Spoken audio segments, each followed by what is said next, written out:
Chapter 6. Ego, the enemy within. Your ego is your soul's worst enemy. What is ego?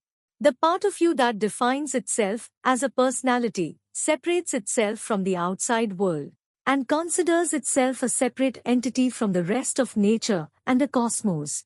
In short, ego is the sense of I.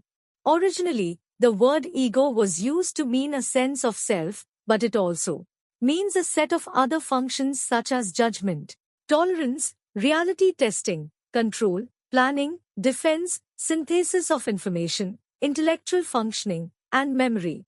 The ego separates out what is real. It helps us to organize our thoughts and make sense of them and the world around us. The ego represents what may be called reason and common sense.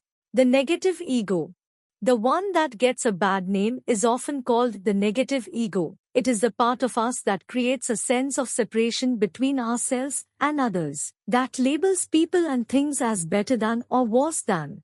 It's the part of us that clings to things outside of ourselves, making them a part of our identity. Unfortunately, this clinging is the source of all suffering, whether it's your pride, your clothes, your looks, your job. Even personality traits you identify with, like generosity or selfishness. When you begin to define yourself through things or concepts, it becomes painful when you inevitably must part with them. To protect itself, your negative ego will hang on to these things at all costs, even if it means judging or harming yourself or others, or otherwise twisting the facts. The positive ego. The negative ego is really just a tool gone rogue. But if you know how to use it, it can be a really useful ally. So what's the ego's intended function? Anyway, as we discussed earlier, ego is the most central part of the mind, which mediates with one's surroundings. When we develop a strong character with well-defined attributes, it is termed as positive ego. It is based on honesty, acceptance, discipline, courage, etc. Without a positive ego, we would not have any conscience. Awareness. Using the positive ego to set you free.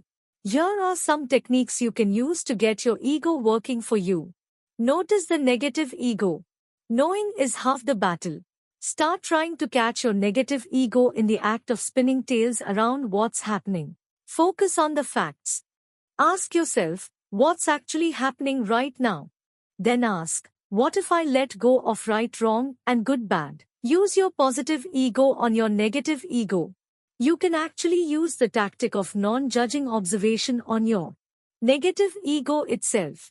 If you're agitated, simply ask yourself, what's happening? Whatever you observe in yourself, whether it's judgment, irritation, despair, guilt, the key is not to make it right or wrong. Break out your inner nurturing parent.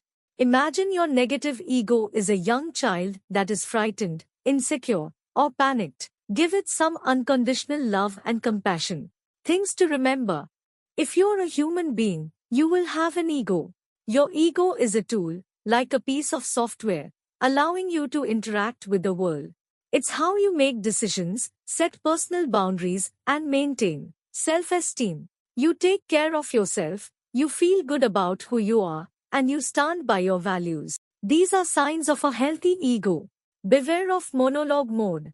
As your voice gets louder in a conversation, you start looking into space instead of at the other person, and you pay no attention to their conversational cues. Are you really having a conversation, or do you just like the sound of your own voice? True conversation is not about talking, it's about listening, learning, and observing. Try this trick in your next chat. Be conscious of whether you are actually focusing your energy on the person's words, or if you're using their talk time to plan what you're going to say next. Don't keep repeating yourself.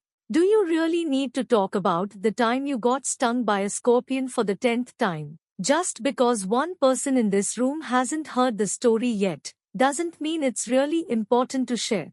Before you open your mouth for a thoughtless repetition, ask yourself, is it necessary that I share this? What am I getting out of this? Why am I so insistent? Simply stopping to check your motive can change the way you communicate and relate for the better. Do you want to be right, or do you want to be at peace? Sometimes it's okay to back down in order to keep the peace. That doesn't mean you have changed your stance or opinion, but that you have given up trying to force your ways or beliefs on other. Here is the truth: you cannot control what other people think, period. They will think what they want to think, and often, they'll be wrong.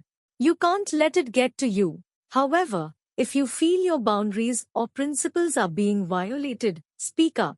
Give up the illusion that you did it alone. When you accomplish something, remember that you didn't get there by yourself. Your ego will make you think that you're the top, worthy of all praise and adulation. But the truth is, it took everyone in your life, your support team, to get you where you are today.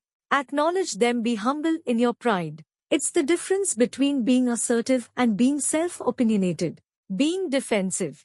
What are you defending anyway? You're terrified, fragile ego. What would happen if you explored an opposing view? When you interact with others from this assumption, you'd be surprised how often things that used to anger you now seem interesting or helpful.